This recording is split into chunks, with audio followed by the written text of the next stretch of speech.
là.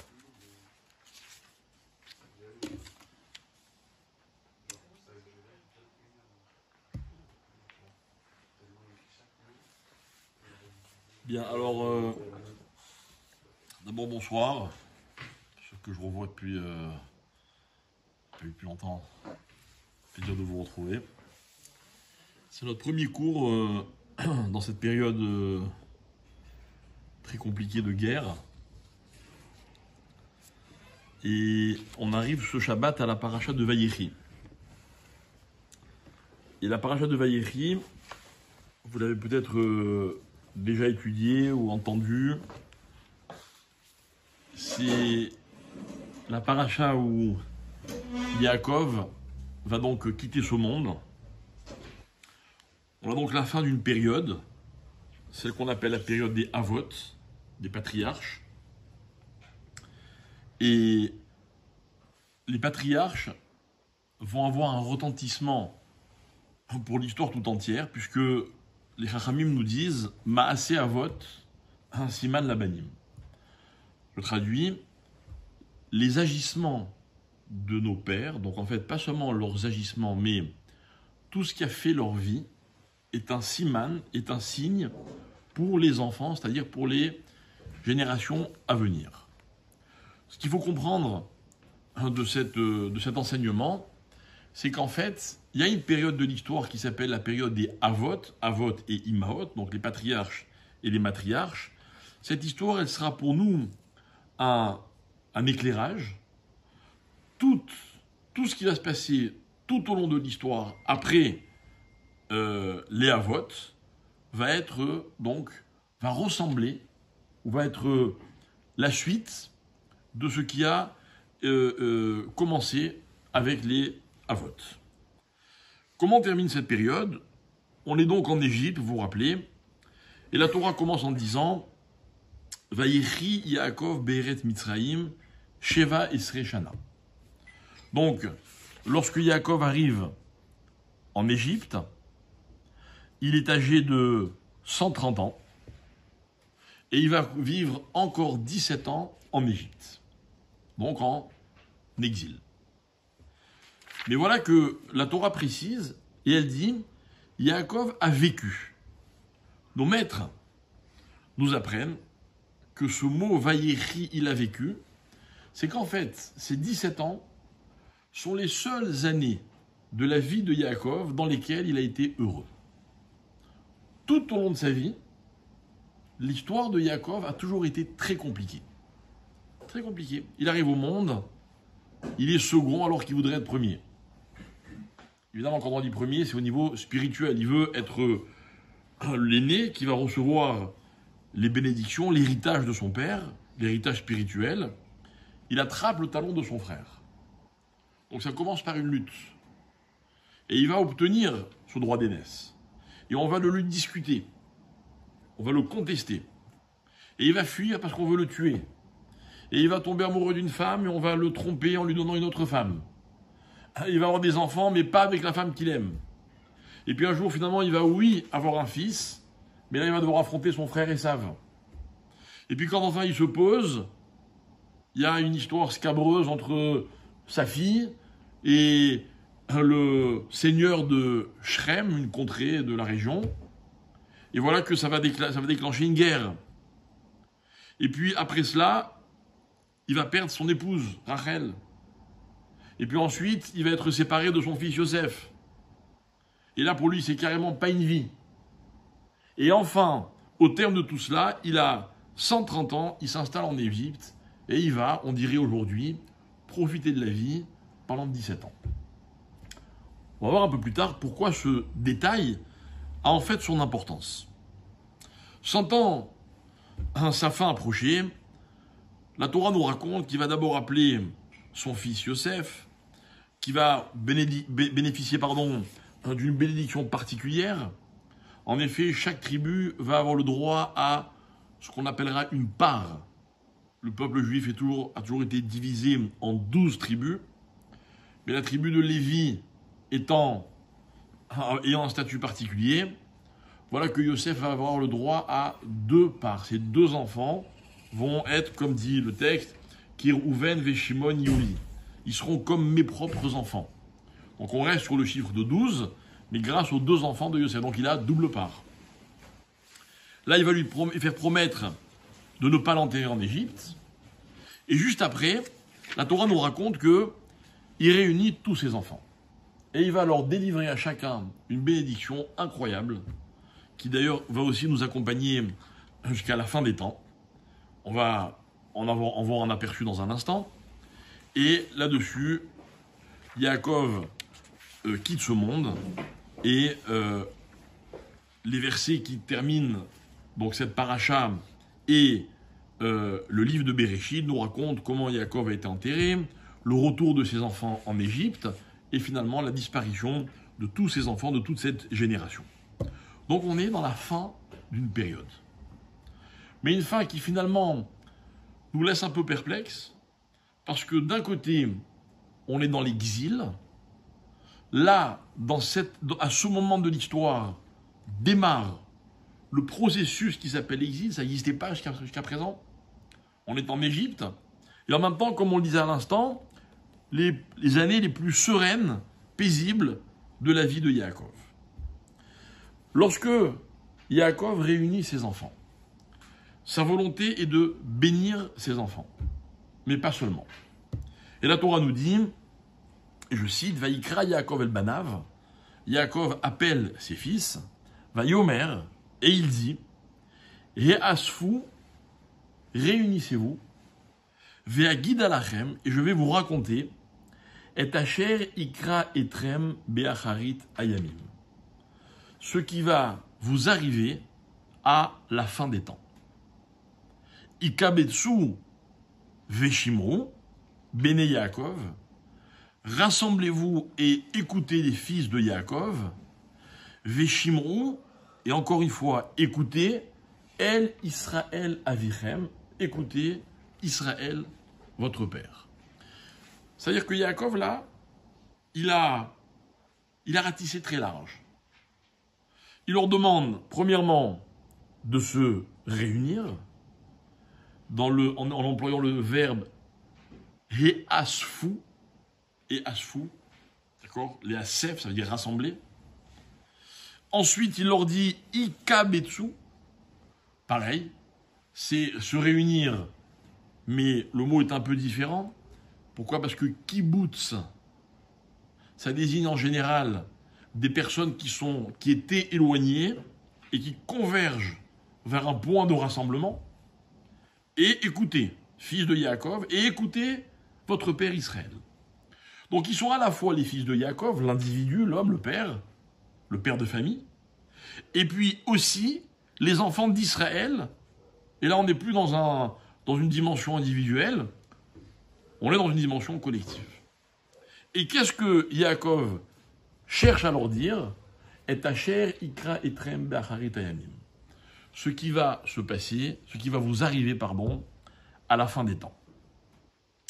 Alors mes chers amis, que ce soit par rapport à l'actualité de la paracha, le thème c'est l'histoire de la fin des temps, que ce soit par rapport à l'actualité tout court, on a vraiment l'impression qu'il se passe des choses qui nous dépassent complètement.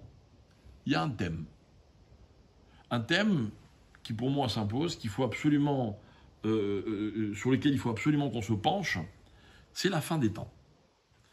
Le problème, c'est de savoir, est-ce que c'est bien de parler de la fin des temps, ou est-ce que c'est pas bien ? Est-ce qu'il faut en parler ou pas ? Est-ce que, d'un côté, on ne peut pas en faire l'économie ? D'accord ? Appelons ça le Mashiach. Le Mashiach, tout le monde sait que ce serait la solution à tous les problèmes, même si on ne sait pas très bien comment les choses se passeraient. On ne sait pas vraiment si on est enfin arrivé à cette limite qui s'appelle la période du Mashiach. D'un autre côté, est-ce que c'est pas se réfugier dans une façon de simplifier les choses en disant, bon, pourvu que le Mashiach arrive et que tous nos problèmes se résolvent. Est-ce que finalement, on ne doit pas d'abord résoudre nos problèmes avant de pouvoir, j'ai envie de dire, avant d'être prêt à recevoir le Mashiach ? J'ai envie de vous dire que le Mashiach pourrait être la solution à tous nos problèmes, et je suis sûr que ce sera le cas. Mais est-ce que c'est une solution qui va s'imposer d'elle-même? Ou est-ce que ça ne peut être une solution que si au préalable, on a réuni toutes les conditions?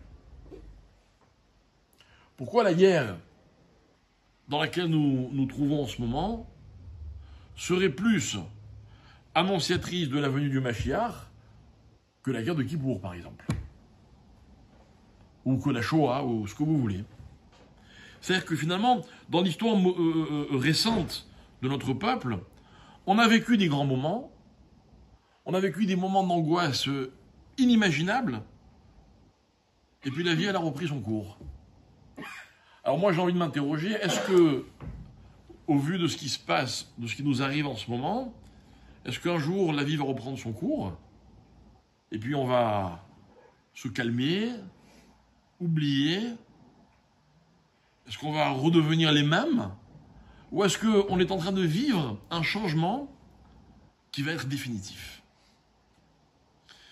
Évidemment, la réponse à cette question, vous l'entendrez dans aucun bulletin d'information, sur aucun site internet, et encore moins de la part de n'importe quel journaliste. Et si vous essayez de déchiffrer ce qui est en train de se passer, eh bien vous allez voir que c'est très compliqué. Que d'un côté, les faits pourraient nous donner de l'espoir. On aurait l'impression, encore une fois, en observant le comportement du peuple, l'attitude, que les choses sont en bonne voie. Et puis à chaque fois qu'on a un petit peu d'espoir, on a l'impression qu'il nous tombe une information, un commentaire, encore une fois une attitude, qui nous fait dire, finalement, on dirait que rien n'a changé, quoi. Voilà. Et moi, je me pose la question. Je suis dans l'expectative. Je ne suis pas tout à fait rassuré. Ok. Comme vous, je vis au rythme de ce qui se passe. Tous les matins, quand on va voir ce que les médias nous racontent, tous les matins, on a droit à encore des victimes, encore des soldats qui sont tombés, encore des peuples qui nous accusent, qui nous condamnent. Et en même temps, l'impression que les choses bougent, les choses avancent. Un comportement héroïque de la part de nos soldats, qui, je pense, sont des acteurs de ce qui se passe, pas au niveau de la guerre seulement au stratégique, en faisant, j'ai envie de dire, leur job de militaires, de soldats, mais dans l'ambiance qu'on vit en ce moment dans ce peuple et surtout dans ce pays. Mais encore une fois, d'un autre côté, est-ce que les choses ont véritablement changé ou pas? Alors on va essayer de se référer à ce que les textes nous racontent. D'abord, si on revient un petit peu en arrière, parce qu'il faut quand même que les faits soient bien racontés, on va dire qu'il y a des principes de base sur lesquels tout va reposer. Le principe de base, c'est lequel? Alors on va remonter à l'histoire d'Abraham. Abraham, il n'a pas d'enfant, il est stérile, sa femme est stérile, et puis elle a une idée de génie, Sarah. Elle dit à Abraham, tu sais quoi, prends ma servante, peut-être qu'avec elle, on aura un enfant. Et puis c'est ce qui se passe, et il y a un enfant qui va naître. Avant même sa naissance, il est déjà source de conflit, il est déjà renvoyé une première fois, puis il réintègre la maison d'Abraham, et puis il naît. Et voilà que, après la naissance de cet enfant, Dieu fait des promesses à Abraham. Promesses auxquelles répond Abraham, écoute, je voulais un enfant de Sarah et je ne l'ai pas eu.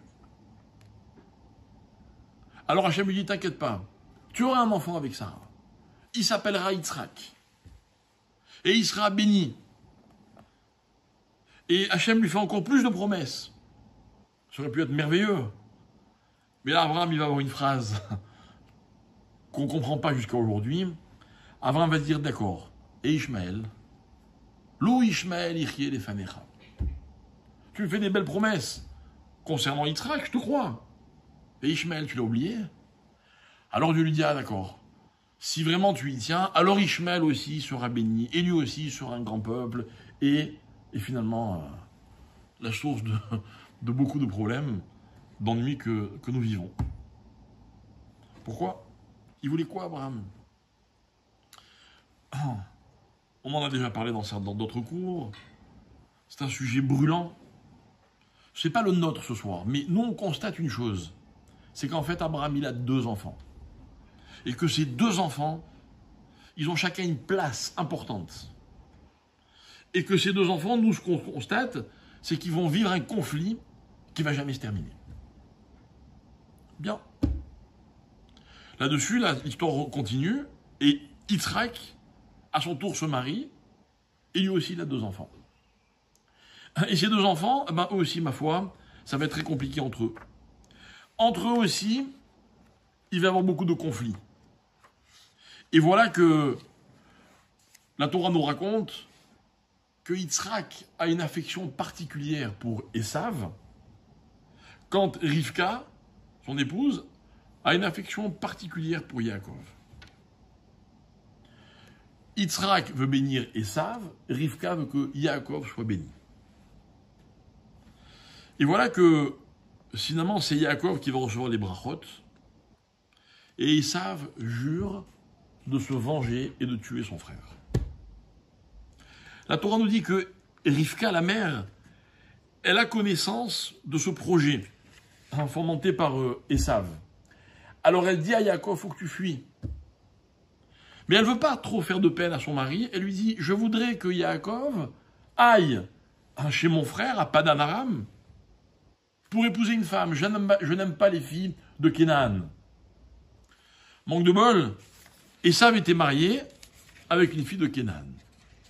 Vous savez comment elle s'appelle? Je vais vous le dire. Vous êtes avec moi, n'est-ce pas? Ouais. Elle s'appelle Yehudit. Et vous savez comment s'appelle le père de Yehudit? Il s'appelle Be'eri. Ça veut dire quelque chose, ça veut rien dire, on ne sait pas. Enfin, c'est troublant quand même, hein. Mais ce vicieux de Esav, il a quand même épousé une femme qui s'appelle la Juive. Et avec ça, il pensait qu'il faisait plaisir à ses parents.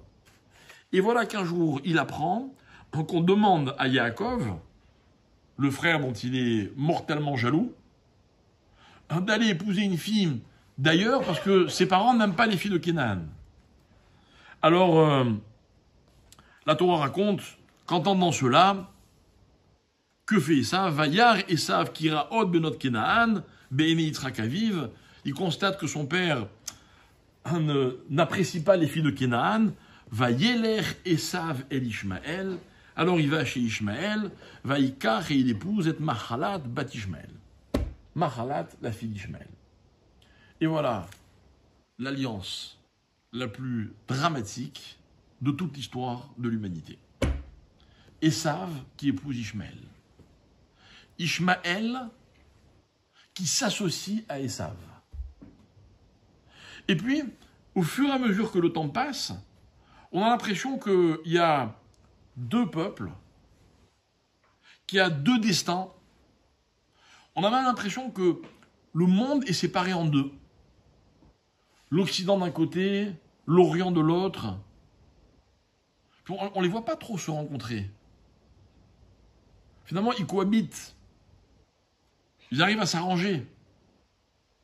Mais c'était sans compter sur la période de la fin des temps, dans laquelle tout d'un coup, l'alliance Esav et Ishmael va retrouver son sens à partir du moment où l'enjeu sera le peuple juif sur la terre d'Israël. Et arrêtons, soi-disant, d'être offusqués lorsque les peuples occidentaux, les pays occidentaux, se liguent régulièrement contre Israël. Arrêtons de faire semblant d'être étonnés lorsqu'ils prennent parti, peut-être par intérêt, peut-être par peur. Là n'est pas le problème. Et chaque fois on se dit, mais enfin quand même, ils sont toujours contre Israël. Ils s'aiment tellement, je ne sais pas. Mais en tout cas, il était prévu qu'à la fin des temps, la lutte, l'ennemi contre lequel devra lutter Israël sera à la fois Esav et à la fois Ishmaël. On a cru, on a cru entre 39 et 45 que le seul ennemi d'Israël c'était Esav. C'était l'Occident. C'était Amalek. Mais après cette période funeste, le peuple juif réintègre la terre d'Israël. Et là, qu'est-ce qui se passe? On redécouvre qui est Ishmaël. Et au fur et à mesure que les années passent, et vous le constatez avec moi, Esav et Ishmaël vont s'associer, avoir une coalition contre Israël. Et mes chers amis, soyons lucides. Soyons lucides. Ishmaël ne sera jamais de notre côté, et Esav, à part peut-être de temps en temps par intérêt, ne sera jamais de notre côté. C'est normal. Parce que à eux deux, ils ont compris que c'était ou eux, ou nous. L'équation est simple. Et que finalement, en se défendant mutuellement, ils avaient une chance de légitimer leur place qui existe depuis très longtemps, on va en parler dans un instant. Parce que ils allaient vaincre Israël. Et en effet, regardons ce qui se passe. Regardons ce qui se passe. Il semblerait que, aussi bien Esav que Ishmaël, appelons ça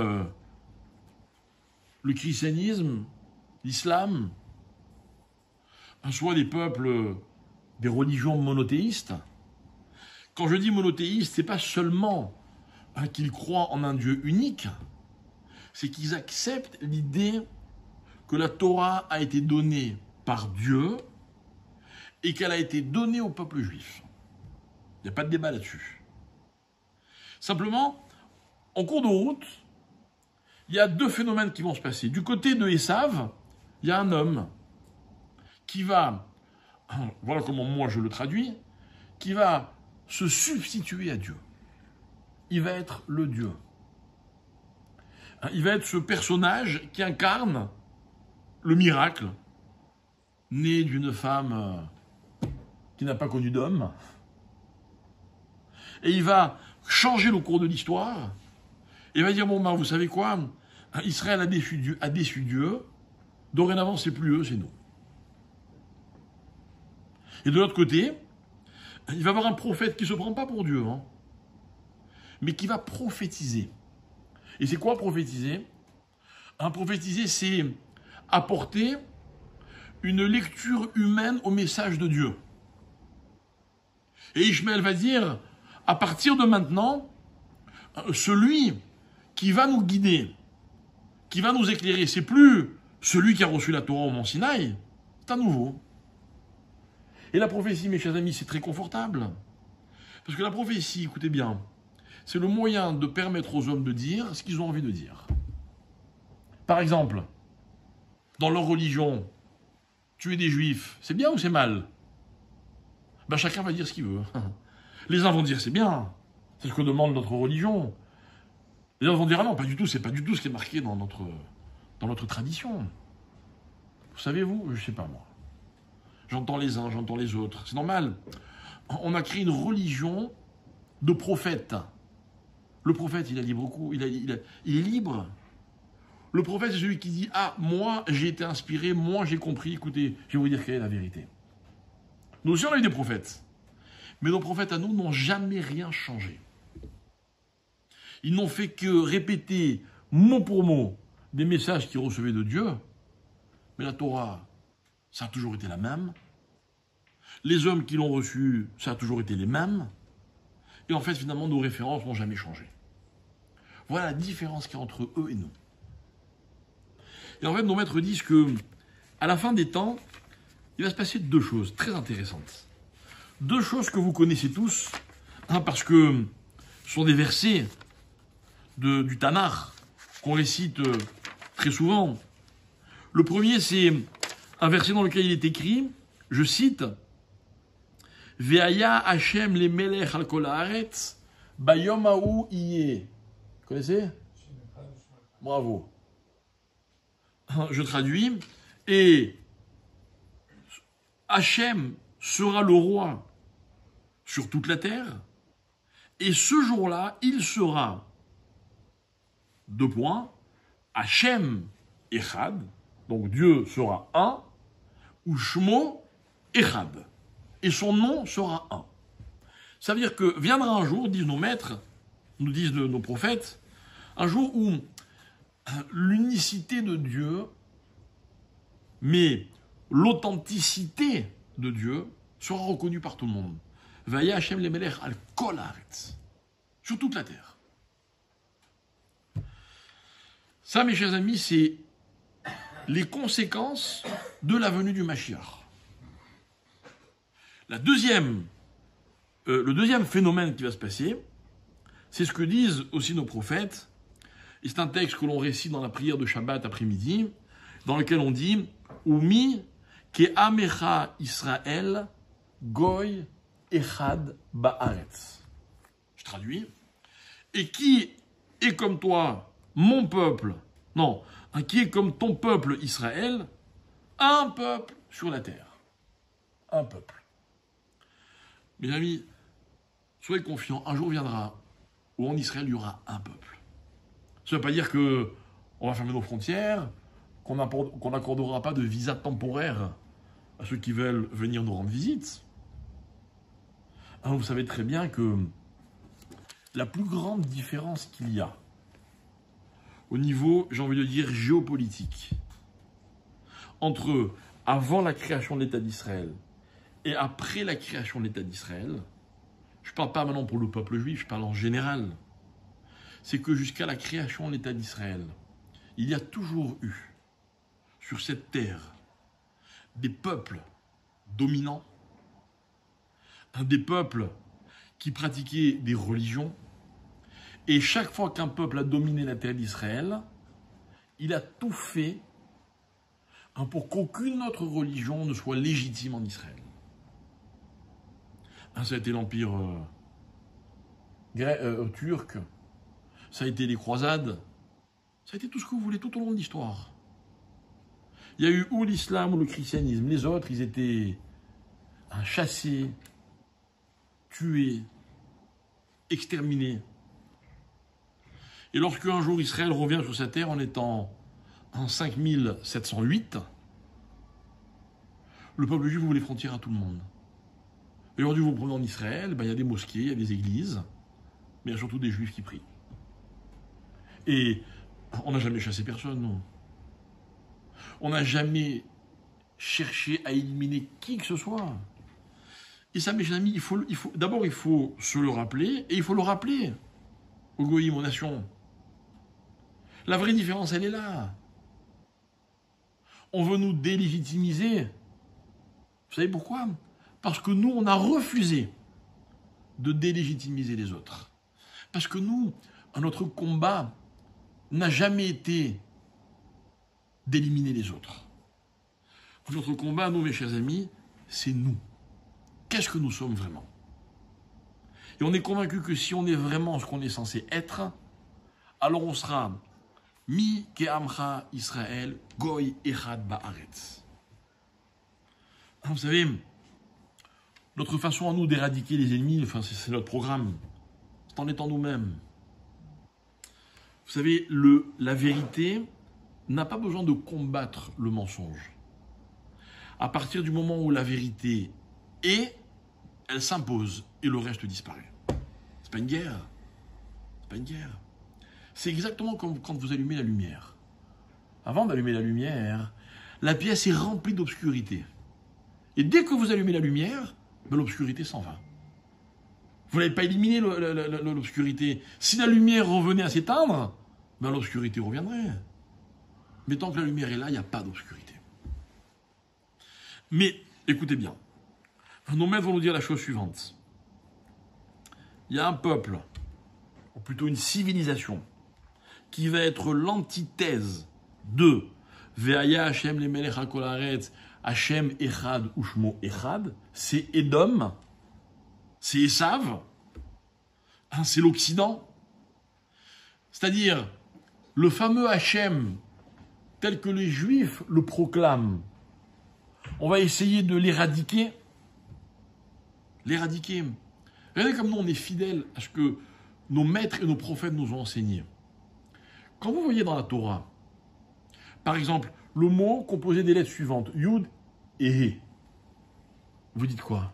Bon, non, pardon, celui-là c'est un mauvais exemple. Quand vous voyez le mot Yud, He, Vav et He, c'est le nom de Dieu, n'est-ce pas? Comment vous le lisez? Vous le lisez Aleph, Dalet, Nun, Yud. Écoutez bien, on n'a pas le droit de lire le mot Yud, Ke, Vav, Ki, on n'a pas le droit.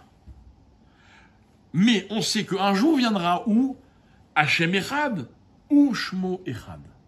La Gemara dans Kiddushin, page 71 dit, un jour viendra où Keshem Sheani Nirtav Ani Nikra. Un jour viendra où on me lira comme on m'écrit, dit Hachem. Incroyable. Mais c'est pas le moment, pas encore. Mais eux, par contre, ils ont décidé d'une autre lecture que celle qu'on leur avait enseignée. Pour nous, c'est l'antithèse de Hachem Echad ou Shmo Echad. Ça porte un nom que je vais vous dire en français. Ça s'appelle de l'idolâtrie. C'est quand on veut remplacer Akadosh Baruch Hu. Celui qu'on nous a transmis. Vous le connaissez, vous, Dieu? Moi, je ne le connais pas, moi. Mais moi, j'ai des maîtres qui ont appris de leurs maîtres, qui ont appris de leurs maîtres. Puis un jour, ce sont les prophètes qui nous ont enseigné. Et on remonte jusqu'à Moshe Rabbeinu, et ils nous ont toujours dit, quand tu vois le nom de Dieu écrit, il faut l'écrire correctement dans un Sefer Torah. Si vous n'écrivez pas de la façon correcte, le Sefer Torah n'est pas cachère, mais vous le lirez différemment. Et pour tous ceux qui sont un petit peu attentifs à la lecture de la Torah, il y a un tas de mots dans la Torah qu'on appelle kri-ktiv. Ils sont écrits d'une certaine façon, mais ils sont lus d'une autre façon. C'est ce qu'on appelle la massorette, la transmission. Nous, notre Torah, elle est basée non seulement sur ce que l'on lit, mais pour savoir le lire correctement, on nous a appris comment il fallait lire. Et on accepte. Et voilà pourquoi dans la Torah, il n'y a pas de voyelle. Pour laisser la place à celui qui veut se tromper.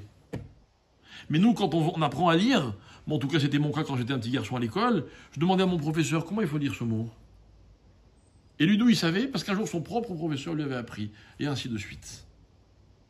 On n'a jamais changé.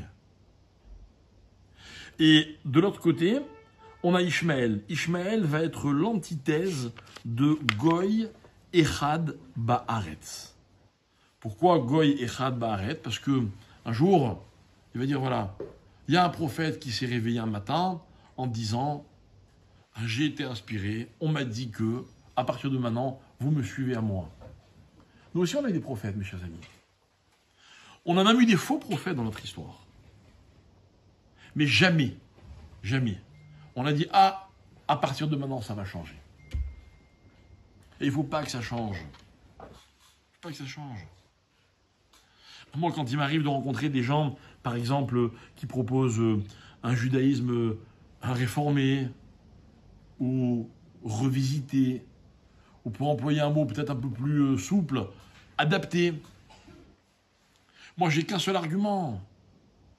Mon argument, d'ailleurs, il n'est pas d'ordre intellectuel, parce que ils ont sans doute des raisons, ce sont des gens intelligents.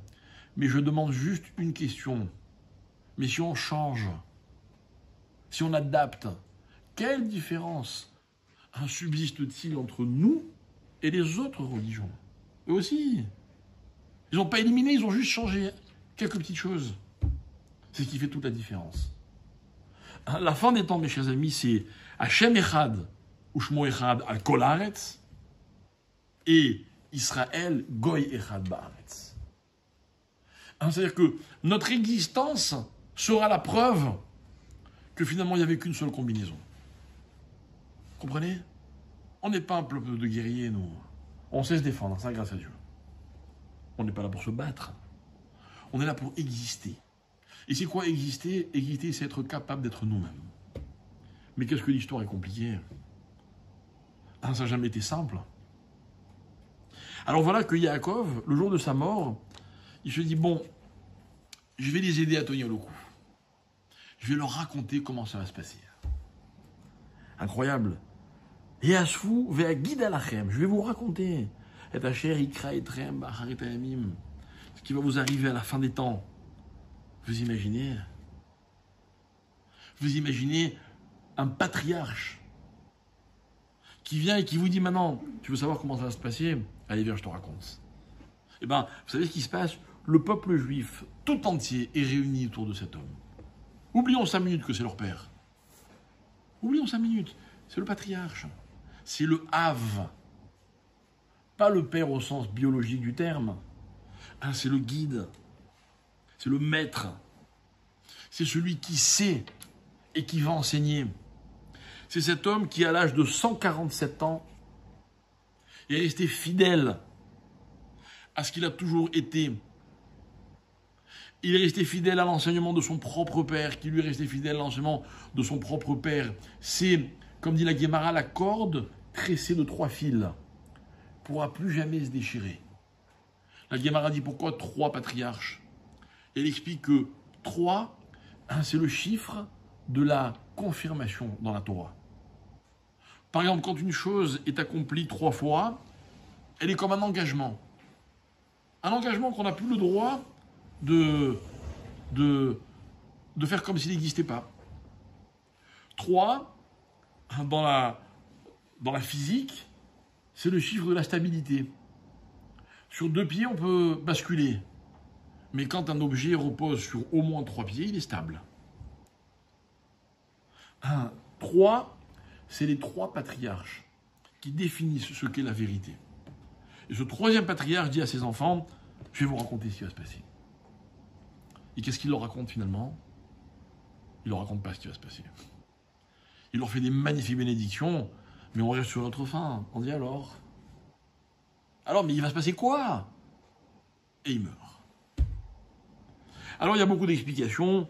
Il y en a une très simple, facile à dire, qui est rapportée par la plupart des commentaires, selon lesquels, eh bien en fait, Bikesh, les galotes et Taketz, il a voulu leur raconter la fin, Venis Talka, un Shrina Mimenu, et finalement, la présence de Dieu l'a quitté un instant, donc il a perdu son inspiration. Alors il a bifurqué sur des bénédictions. Alors on pourrait dire que cette explication, une première chose, c'est que, en fait, au lieu de nous expliquer ce qui va se passer, pour nous aider à tenir le coup, il va nous donner autre chose. Il va nous donner sa bénédiction. Et les bénédictions, mes chers amis, elles sont adaptées à chacun de ses enfants. Il y a 12 fils. Il y a 12 personnalités. Il y a 12 façons d'aborder le message de Dieu. Il y en a plus que 12, hein. Mais là, ce jour-là, ils sont 12. Et le Père va à chacun dire ce qu'il a à lui dire. Il n'a pas toujours des mots tendres, hein, mais ce sont des bénédictions. Une autre explication va m'expliquer que, en fait, Yaakov, il voulait dire qui était le Mashiach. Et dans une vision prémonitoire, dans une prophétie, il a vu les générations s'enchaîner, se suivre les unes après les autres. Et il est arrivé à la génération d'un personnage qui s'appelle Shimshon. Et il a dit, c'est lui le Mashiach, je vais leur dire. Et voilà que dans cette vision qui se poursuit, il voit que Shimshon meurt. Alors il dit, non, c'est pas Shimshon alors. Et du coup, il est désemparé, et il ne sait plus quoi leur dire, alors il les bénit. Donc on a 2 explications possibles. La première, c'est que ça lui a échappé. La deuxième, c'est qu'il avait une conviction, il pensait qu'il avait l'info, et puis juste avant de la divulguer, il se rend compte qu'en fait, c'est pas une bonne info, c'est une intox. Donc il dit rien. Alors écoutez bien mes chers amis, parce que la vraie question, moi, celle qui m'intéresse, c'est pas que finalement, il n'a pas dit, on ne sait pas. C'est pourquoi il a voulu dire. Ou plutôt, qu'est-ce qu'il a voulu dire? Vous savez, il nous arrive à tous des fois de vouloir dire quelque chose, Et puis au dernier moment, on se retient. Mais quand on se retient, ça peut être pour deux raisons. Première raison, parce qu'on s'est trompé. Je voulais dire à quelqu'un, ah, tu sais, tu es très gentil, hein, et au moment où je vais lui dire, je me rends compte qu'il n'est pas gentil. Bon, ben, je dis rien. Il va me dire, qu'est-ce que vous voulez me dire? Non, non, rien. Mais il peut y avoir une autre possibilité. Il peut y avoir la possibilité suivante, je voulais lui dire telle ou telle chose, elle est vraie, mais je me rends compte qu'en fait, il ne faut pas lui dire. Mais vous savez quoi? Il y a une troisième possibilité. C'est qu'en fait, c'est vrai, je ne voulais pas lui dire, mais je voulais qu'il sache que j'ai quelque chose à dire, mais que je ne veux pas le dire. Vous connaissez ça? Vous connaissez tous. Bon, tu sais, je préfère me taire, mais j'adore cette phrase, je préfère me taire. Je préfère me taire, ça veut dire genre, je meurs d'envie de te dire, mais genre, je fais du tménique. Vous savez ce que c'est le tménique? Je fais du cinéma. Mais c'est pas grave, c'est homologué comme comportement, vous voyez? Ça arrive à tout le monde. Ça arrive à tout le monde. Et quelquefois, c'est pas négatif. Quelquefois, il est important que celui à qui je parle comprenne non pas seulement ce que je dis, mais qu'il comprenne également ce que je ne dis pas. Vous savez, je le répète souvent au nom de mon père à la vache à l'homme, il disait toujours, connaître quelqu'un, c'est comprendre ses silences. Vous avez des gens qui se connaissent tellement bien qu'ils n'ont plus besoin de parler beaucoup.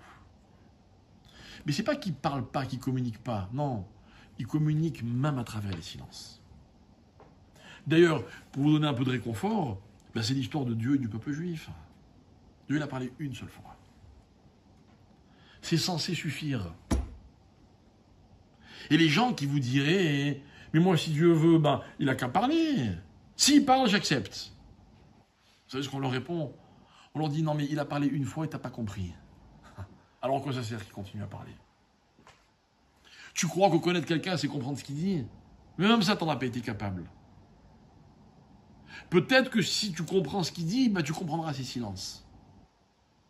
Vous voyez, c'est comme une espèce de maturité dans la relation. Yaakov, il va quitter ce monde. C'est maintenant ou jamais. Alors je vous propose cette explication, selon laquelle Yaakov veut que ses enfants sachent qu'il y avait quelque chose à dire, mais qu'il ne faut pas le dire. Vous comprenez? Les non-dits ne sont pas forcément des choses qui sont fausses. Ce sont des choses qui peut-être ont une valeur justement parce qu'elles ne sont pas dites. Regardez, quand des parents élèvent des enfants, c'est fou le bien qu'ils pensent de leurs enfants. Mais le ratio entre ce qu'ils pensent de leurs enfants et ce qu'ils leur disent, il est incroyable. Il est dramatique même. Vous connaissez-vous beaucoup de parents qui disent à leurs enfants tous les matins et tous les soirs, mon fils, ma fille, je t'aime, tu es le plus beau, tu es le meilleur? J'en connais très très très peu. Par contre, qu'est-ce que je connais comme parents qui le pensent? Mais on a l'impression, à tort ou à raison, peu importe, c'est pas le débat, que finalement, il vaut mieux ne pas trop le dire, vous voyez? Peut-être que si on dit trop à un enfant que c'est le meilleur, il va finir par le croire, ou il va se suffire de ce qu'il est, ou il va être orgueilleux, ou je ne sais quoi. Ça ne veut pas dire que je ne le pense pas. Mais je ne pense pas que ce soit judicieux de le lui dire. Donc là, si on poursuit sous cet angle, Yaakov, il veut dire quelque chose, mais finalement il choisit de ne pas le dire. Donc première explication, il ne sait plus ce qu'il devait dire. Deuxième explication, il sait ce qu'il devait dire, mais il n'est pas sûr finalement de l'authenticité de ce qu'il avait à dire. Troisième explication, il sait ce qu'il a à dire. Non, il sait ce qu'il pense, mais il décide qu'il vaut mieux ne pas le dire. Pourquoi? Et ce qui est magnifique, c'est qu'il remplace l'information, donc la connaissance, la certitude, par une bénédiction. Quel rapport? Préférez quoi, vous? Une bénédiction ou une information? Quand elle est cruciale, évidemment. Par exemple, vous préférez quelqu'un qui vous dit, voilà, si tu investis là, tu vas gagner des milliards. Ou un qui vous dit, tu sais quoi, je te dis pas où il faut investir, hein, mais que Dieu te bénisse. C'est ce que vous préférez. Bon, c'est vrai que si c'est Yaakov qui fait la bénédiction, ça a quand même du poids. Mais pourquoi l'un remplace l'autre?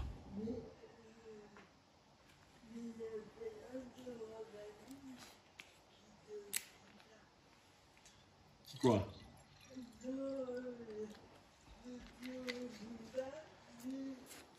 Alors, ne comparons pas les rabbanim, aussi grands soient-ils, dans l'hypothèse où ils le sont, et Yaakov Avinu, d'accord? Voilà. Si on vient me dire un jour, il y a un rave qui a dit, je peux pas te dire, et qu'on me dit, je pense qu'il savait pas, c'est possible. Selon l'explication que je propose, Yaakov, il savait.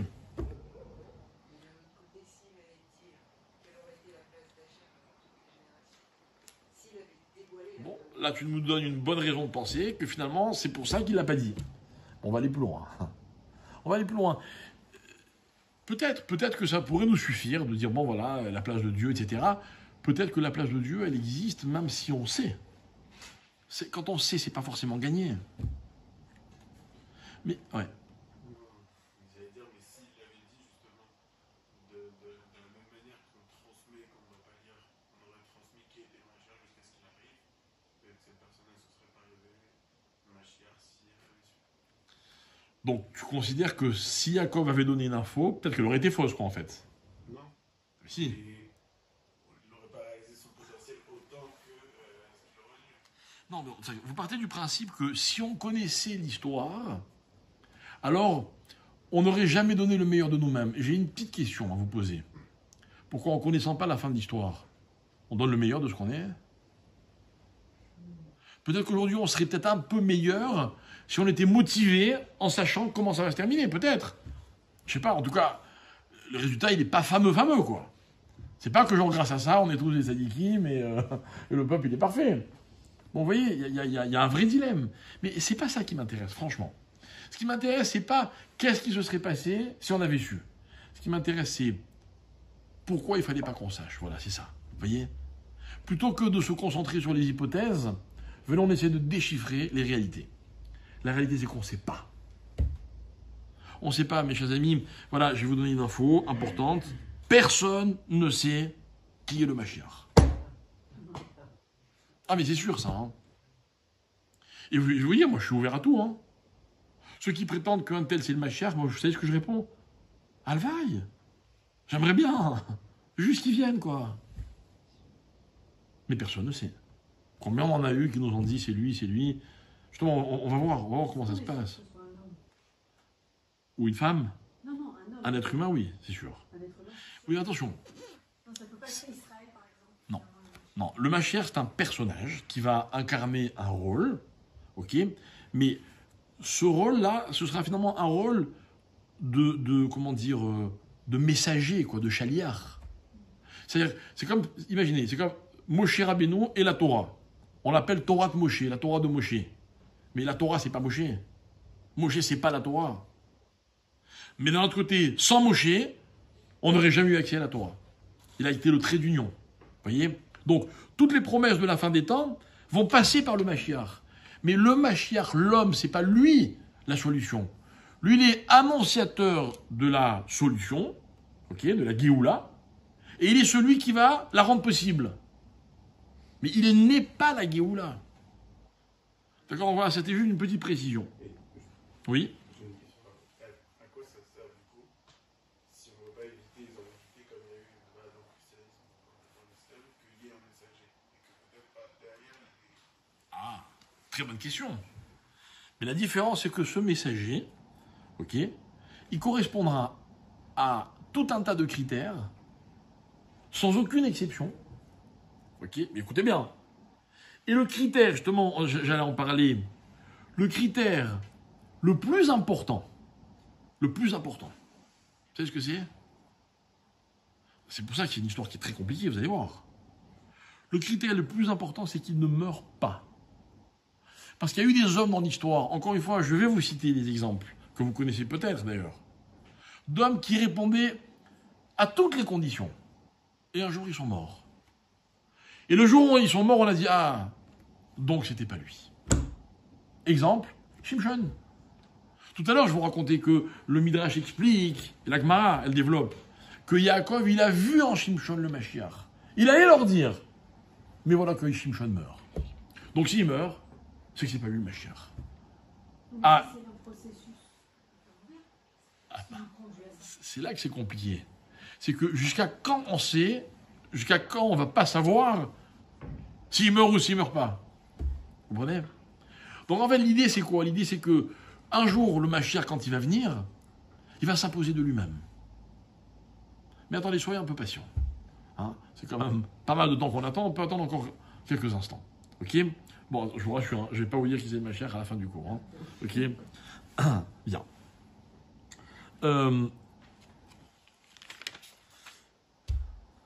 Alors, j'ai plusieurs textes à vous citer, mais je vais me concentrer sur un texte du Rambam.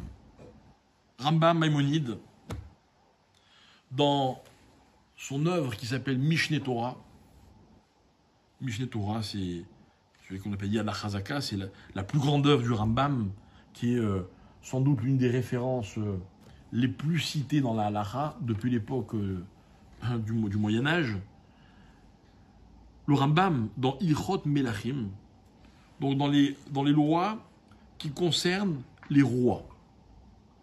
Alors, le Rambam, il explique quels sont les égards qu'on doit à un roi, quelles sont les conditions pour qu'un homme puisse être roi, etc., etc. Et lui, pour lui, dans le processus de la royauté d'Israël, à la fin, il y aura un roi qu'on appellera Melech HaMashiach, le roi Mashiach. Et il parle, et il dit, Melech HaMashiach, Atid, la mort ou la Malchut David, les Yoshna, les Mamshala Rishona, au Boné Abigdash, au Mekavet Nitre Israël. Donc il raconte, le Mashiach un jour, il va se dévoiler, et ce jour-là, il va ramener la royauté de David, il va le remettre à sa place, et il va reconstruire Jérusalem, donc le Beth Amikdash, et il va ramener tous les Juifs d'exil, et il va ramener les lois, les fameuses lois de la Torah. Et c'est elles qui vont gouverner le peuple, et pas d'autres lois, etc., etc. Ok? Bon, mais tout ça, ce sont des histoires. On nous raconte ce qui va se passer. Ok? Et c'est là que le Rambam continue et dit, et lorsque vous penserez que telle ou telle personne peut être le Mashiach, etc., Veim lo itzliach ad ko onerag beyadua she'enose she'ifticha alav Torah. Et si un jour cet homme meurt, alors on saura que ce n'est pas lui le Mashiach. Mais forcément, s'il meurt, bah, il peut plus être le Mashiach. Mais avant qu'il meure, je pourrais croire qu'il peut-être il est immortel. Et puis après ça, le Mashiach il va être immortel. Comment ça va se passer? C'est compliqué, hein? Très compliqué. Alors, il y a un principe, je crois qu'on a déjà abordé dans nos cours précédemment, un principe qui nous explique la chose suivante. C'est que le Mashiach ne peut venir qu'au terme d'un processus dans lequel, écoutez bien ce que je vous explique, toutes les conditions étaient réunies pour que plus personne ne puisse avoir le moindre espoir. Et c'est ce thème que je voudrais développer en 5 minutes. En 5 minutes. Par exemple, il y a marqué dans la prière qu'on lit tous les jours, et peut-être vous vous rappelez, on avait étudié ce texte-là, dans lequel on dit Et Tzemach David Avdecha Merat Atzmiach. Donc c'est une des dernières bénédictions de l'Amida, dans lequel on dit, voilà, tu vas littéralement faire pousser le royaume de David, etc. Et on parle là-bas, on emploie le mot Tzemach. Matzmiach Keren Yeshua. D'accord? Qui fait pousser littéralement la délivrance. Alors, pourquoi on emploie l'image de ce qui pousse, de ce qui est Tzomeach en hébreu on dit? Et nos maîtres expliquent très simplement, ils disent parce qu'en fait, quand vous plantez une graine dans la terre, pour que cette graine puisse donner naissance à quelque chose de nouveau, et j'insiste sur le terme nouveau, ça n'existait pas avant. Il faut d'abord que graine elle-même se désagrège complètement. Quand la graine n'est plus, en d'autres termes, il n'y a plus d'espoir, alors l'arbre peut se mettre à pousser. Vous avez déjà vu une graine, vous, dans la terre? Jamais. Mais si vous pouviez être un petit animal sous la terre qui observe le processus de tsmira, ok, et bien vous verrez que l'agriculteur, quand il a planté sa graine, il était plein d'espoir. Simplement, lui, après, il va vaquer à d'autres occupations. Mais s'il avait continué d'observer sa graine, un jour, il aurait perdu espoir. Il aurait dit, il n'y a plus rien, c'est fini. Rien ne va pousser. Et c'est là que les choses poussent. Écoutez bien. Toujours, les meilleures références, c'est les versets de la Torah. Mieux que les Gmarot, mieux que les Midrashim, mieux que tout. Alors voilà ce qui se passe. On va faire un petit retour en arrière dans la paracha de Miketz, de Vayeshev. La Torah nous raconte la vente de Yosef. Yosef est vendu comme esclave. Il vit une situation terrible. Et voilà que, miraculeusement, il atterrit chez M. Potiphar. Et là-bas, il a une réussite exceptionnelle. Vaillé Hachem et Yosef, Dieu est avec Yosef, Vaïch Matzliach, et il réussit tout ce qu'il fait normal. Dieu est avec lui. D'ailleurs, il est tellement avec lui, Dieu, que tout le monde le voit. Vous vous rappelez, on avait parlé de ça un jour. Vaillar Adonav qui Hachem son maître, c'est un idolâtre, ne connaît pas Dieu. Mais il a vu que Hachem était avec lui. D'où il a vu? D'où il connaît Dieu, le maître? Non mais, Yosef, toute la journée, si Dieu veut, grâce à Dieu, si Dieu veut, grâce à Dieu. Un jour, ils ont compris que tout ce qui réussit, c'est grâce à ce fameux Hachem. Magnifique. Hachem ne le quitte pas, sauf que, entre-temps, Madame Potiphar va poser les yeux sur Yosef, et les ennuis de Yosef vont commencer. Vous remarquerez que c'est pas celui qui commence qui souffre le plus. Yosef, au début, il n'a rien demandé, mais on a posé les yeux sur lui. Alors Yosef se retrouve de nouveau en prison.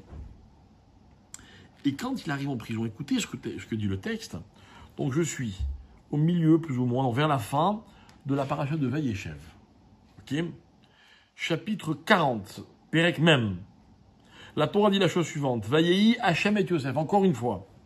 Et Hachem est avec Yosef. Vayet alav chased. Il a littéralement jeté sur lui la grâce. Alors, il est tellement gracieux, Yosef, il trouve grâce aux yeux de tout le monde. Et voilà que le directeur de toutes les prisons d'Égypte va avoir une entière confiance en Yosef et il va lui confier la responsabilité de diriger complètement les prisons. Pourquoi? Parce que il voit rien d'autre qu'une seule chose. Ba'asher Hachem ito, que Dieu est avec lui, avec Yosef. Ve'asher ou aussi Hachem matzliach. Et tout ce que Yosef fait, encore une fois, Dieu le lui fait réussir. Vous avez entendu le pasouk? D'accord? Ve'Hachem matzliach. Et là, il se passe un truc incroyable. Le nom d'Hachem, il n'apparaît plus dans la Torah. Il n'apparaît plus jusqu'à la fin de la paracha de Vayeshev. Toute la paracha de Miketz. Il y a une paracha, une seule, entière dans la Torah. Qu'est-ce que je dis une seule? Tout Miketz.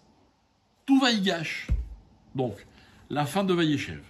La paracha de Miketz en entier. La paracha de Vaïgash en entier. Ah oui, c'est vrai que Yosef va parler de Dieu. Quand Pharaon va lui dire, explique-moi mon rêve, qu'est-ce qu'il dit Yosef? Pas moi, c'est Dieu. Il ne va plus dire Yudke Vavke, le fameux nom de l'existence de Dieu. Il va dire Elohim. Elohim, la rigueur. Mais Hachem, Yudke Vavke, il n'existe plus. Donc tout Vaïgash, tout Miketz, tout Vaïgash. Début de Vaïechi. Et voilà que, vers le milieu de Vaïechi, donc de la paracha de cette semaine, le nom de Dieu réapparaît. Vous savez dans quel verset? Alors, Yaakov bénit ses enfants, et regardez, il bénit Réhouven, il bénit Shimon, Lévi, Yehuda, après il bénit Zevulun, Issachar, et enfin il bénit Dan, 7e. Et il bénit Dan, d'accord? Et à la fin de la bénédiction de Dan, écoutez ce que dit Yaakov à son fils, Lishua Techa qui viti Hachem. À ta délivrance, pour ta délivrance, littéralement, je traduis littéralement, qui viti Hachem, j'espère en Hachem. Qui espère? Celui qui parle, Yaakov, ou celui qui est béni? Si c'est celui qui est béni, pourquoi on emploie la première personne du singulier? Et là, nos maîtres disent, en fait, cette bénédiction, elle n'appartient pas à Dan. C'est une bénédiction que Yaakov fait à tous ses enfants à la fois. Et il leur dit, voilà, vous voulez la Yeshua, vous la voulez la délivrance. Comprenez, il a béni 1, 2, 3, 4, 5, hop, il a passé la moitié, 7. Et là, les enfants de Yaakov comprennent qu'on ne connaîtront pas la fin des temps. Mais Yaakov leur dit, mais attendez, j'ai mieux que le récit de la fin des temps. Ah, j'ai l'espoir. Vous la voulez, la délivrance, la Yeshua, qui vit Hachem. Alors il faut espérer en Dieu. On pourrait presque être déçu, à moins qu'on soit intelligent, vous voyez. Mais si on n'est pas très intelligent, on est très très déçu. On dit quoi? Je te dis pas la fin des temps, mais espère. Hein. Et si tu espères, eh ben tu arriveras à la Yeshua. D'un autre côté, il se passe quelque chose d'extraordinaire. C'est que le nom de Dieu qui a disparu, Yud-Ke Vav-Ke, pendant 2 parachiotes et demi, tout d'un coup il réapparaît. Mais sous quelle forme il réapparaît? Sous la forme d'un espoir basé sur une émouna qu'on appelle kivitin. Et d'ailleurs, ce mot-là, on le reprend. Je recite la bénédiction d'Amida. Et c'est la royauté de Dieu fait la pousser littéralement. Kilishuatecha kivinu kolayom. Car en ta délivrance, nous espérons kolayom, tout le temps. Pareil, lishuatecha kiviti Hachem. J'espère. Vous savez qui espère dans la vie? Celui qui plante une graine. Et que cette graine, elle pourrit, elle se désagrège. Et l'autre, il est là, il continue à espérer, il arrose tous les matins. Il y a un observateur qui n'est pas très compétent, il lui dirait, mais arrête d'arroser, il n'y a plus de graine, il n'y a plus rien. Ça pourrit. Et il dit, non, j'y crois, moi. Il a raison d'y croire ou pas? Oui, vous croyez intelligent parce que vous voyez des arbres pousser tous les jours. Mais celui qui ne sait pas, celui qui n'a jamais vu un arbre pousser, celui qui n'a jamais vu le Mashiach, nous quoi? Comment on va continuer à y croire? Et là, la leçon, elle est terrible. Elle est qu'en fait, voilà comment ça se passe. Quand tu arriveras au moment où tu n'auras plus aucune raison de croire, ça voudra dire que tu as raison de croire. N'est-ce pas? C'est ce que je suis en train de lire. C'est-à-dire que tout repose sur Kiviti Hachem. J'espère. Mais en même temps, espérer, c'est quoi espérer, mes chers amis? Espérer, c'est quand la chose n'existe pas. On n'espère pas ce qui existe. Vous voyez, j'espère pas vous voir ce soir, quoi. Je vous vois. Avant de venir, j'espérais que vous soyez là. Comme d'ailleurs vous aussi, vous espérez que j'arrive. N'est-ce pas? Puis après, j'espère rentrer chez moi. Mais quand j'arriverai chez moi, je serai plus dans l'espoir d'arriver chez moi. Ça, ce sera une réalité. C'est qu'en fait, pour espérer, il faut que la chose ne soit pas une réalité. Et en fait, écoutez bien, le raisonnement, excusez-moi, moi je le trouve très rationnel. Moins ça existe, et plus j'ai des raisons d'espérer. Et plus ça existe, eh ben, moi je suis dans l'espoir, quoi. Vous voyez, par exemple, pour croire en Dieu, qu'est-ce qu'il faut? Il faut qu'il n'y ait aucune raison de croire. Vous savez, il y a des gens très riches qui vous disent « Ah ouais, la parnassa, c'est Dieu. Hein. » Il y a des gens en bonne santé qui vous disent « Ah ouais, la santé, c'est Dieu. » C'est très facile. C'est tellement facile que c'est pas crédible. Celui qui galère, celui qui souffre, et qui vous dit « Moi, je sais que c'est Dieu. » Pas pareil. J'ai même envie de dire que plus il galère, plus c'est compliqué, et plus il a raison de croire. Certains détracteurs nous diront, bah, c'est normal, quand il n'y a plus d'autres alternatives, bah, on se réfugie dans la confiance en Dieu, dans la émouna. Ouais, c'est une lecture, mais dans le mauvais sens, vous voyez. C'est-à-dire qu'en fait, il faut être capable d'espérer, non pas parce que j'ai pas d'autre alternative, mais presque d'attendre qu'il n'y ait pas d'autre alternative pour pouvoir espérer. Je m'excuse, mais celui qui est malade, que Dieu nous en préserve, et qui est pris en main par le meilleur médecin, le plus compétent du monde dans ce domaine, ben, quelque part, il ne peut pas avoir la même foi en Dieu que celui à qui le médecin va dire ah ben moi je ne peux rien faire. Hein. C'est quand il reste que ça. C'est là que la foi elle prend son sens. Mais regardez, le Midrash dit quelque chose de très beau, il dit Amar Rabbi Yitzhak, Akol Bekovi. Dans la vie, tout dépend de l'espoir, de l'intensité avec laquelle on croit dans les choses. Et il dit tout, le Kiddush Hashem, Shrut Avot, l'envie, c'est-à-dire que le rapport avec Dieu, il dépend de l'espoir que j'ai en Dieu. Vous êtes un tzaddik?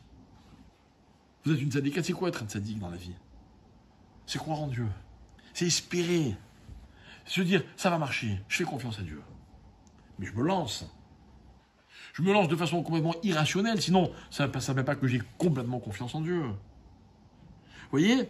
Ah ben, Moshe Rabbeinu, Yosef Hatzadik, pardon, ben c'était ça. Il croyait en Dieu complètement. Et ça marchait. Et du coup, quand ça marchait, il disait, mais ça marche que grâce à Dieu, parce qu'il n'y avait aucun autre moyen. Il n'y a aucune autre explication à tous mes succès et à toutes mes réussites. Bien. Je continue avec Yosef. Petite question. Il faut rappeler que les frères de Yosef l'ont vendu. Vous vous rappelez ou pas? Ouais. C'était quoi leur raison? Pourquoi ils voulaient vendre Yosef? Vous pouvez me dire, bah, ils étaient jaloux, ils sont voulu se venger. Je n'accepte pas.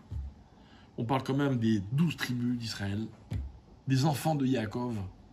C'est pas une vulgaire famille qui se chamaille et il y a des jalousies. Non, il y a sûrement une raison. La raison, je vais vous l'expliquer, mes chers amis, vous allez voir comme elle est limpide.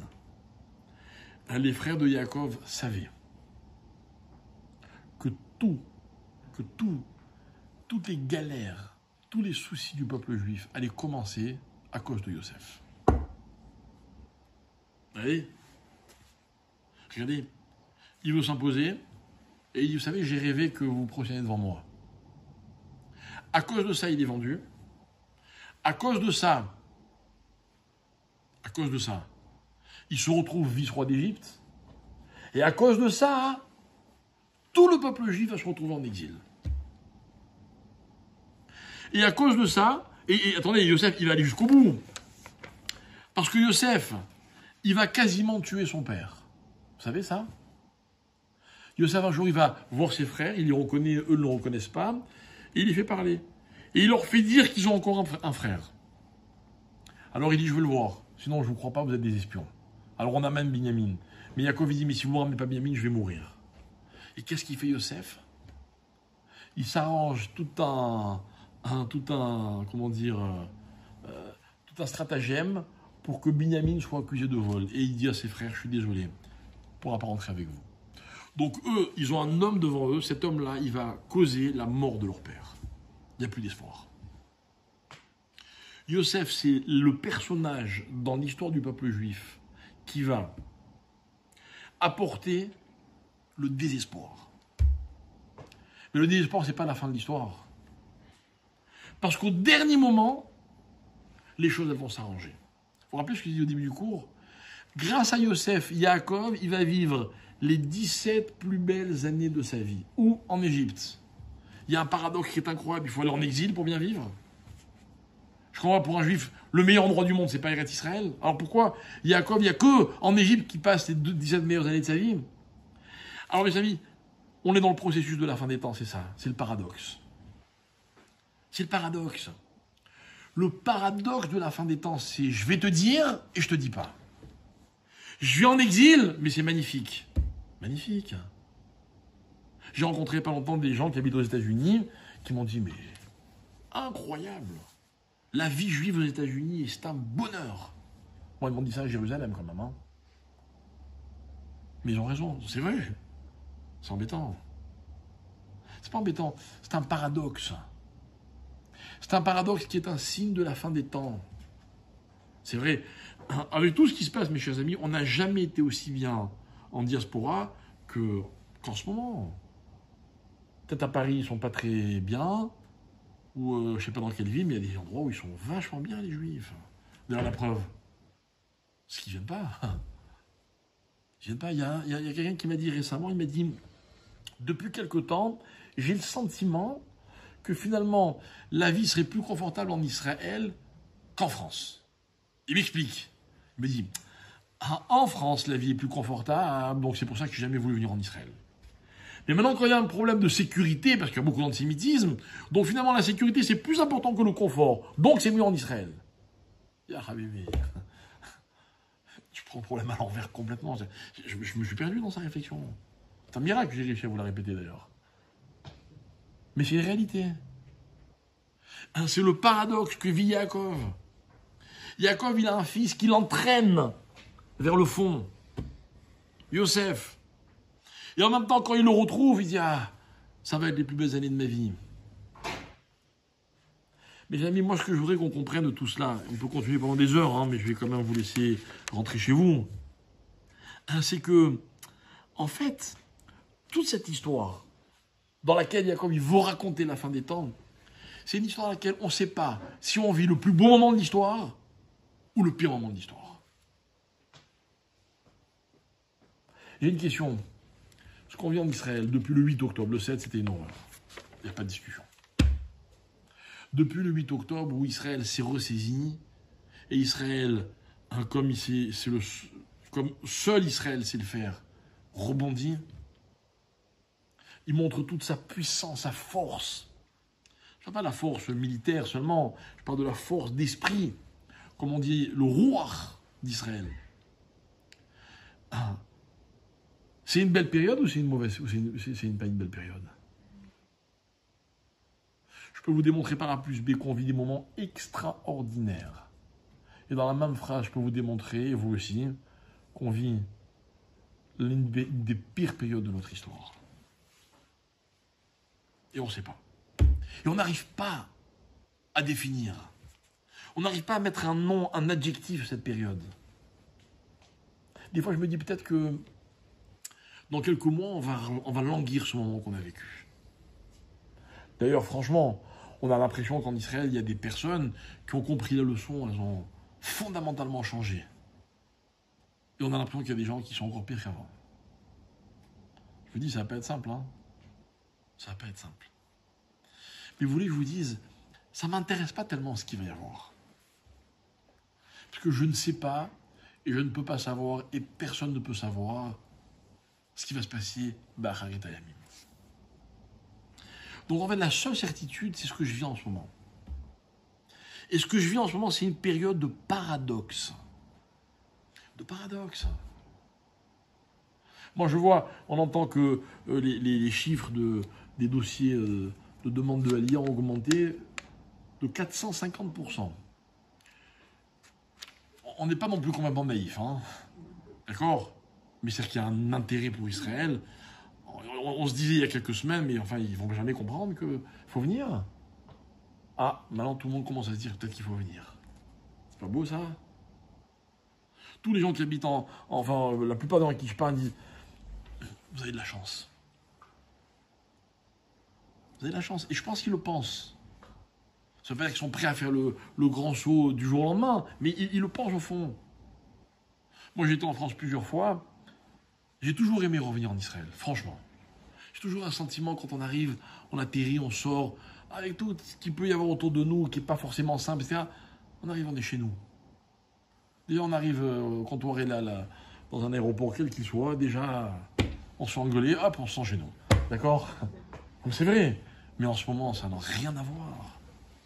En ce moment, quand on part et qu'on revient, on dit, ouf, j'ai pu revenir, pas au prochain.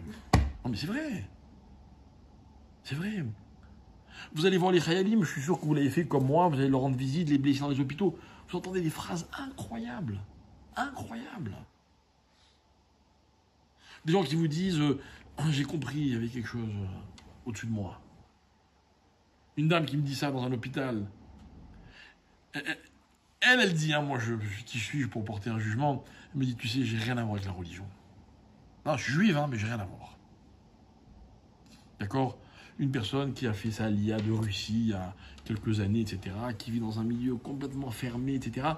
Elle me dit, mais là, j'ai senti que il y avait une force. Je lui dis, quoi, tu veux dire Hachem? Elle me dit, ah, et qui d'autre alors? C'est pas beau, ça? Des Chayalim, la vérité, des Chayalim, moi, j'en ai vu beaucoup depuis le début de la guerre. On dirait que c'est tous devenus des poètes. Ils ont des phrases incroyables. C'est des philosophes. C'est des rachamim de la Torah. Ils vous disent des phrases incroyables. Ah, ils ont, écoutez bien, la chose la plus importante et la plus forte que je vois. Ah, ils ont une messirut nefesh. Un don de soi. Ils savent qu'ils sont en danger. Ils y vont en reculant? Pas du tout. Le nombre de soldats que j'ai rencontrés, sûrement que vous aussi, qui m'ont dit non, moi, on m'a pas appelé, je suis venu tout seul.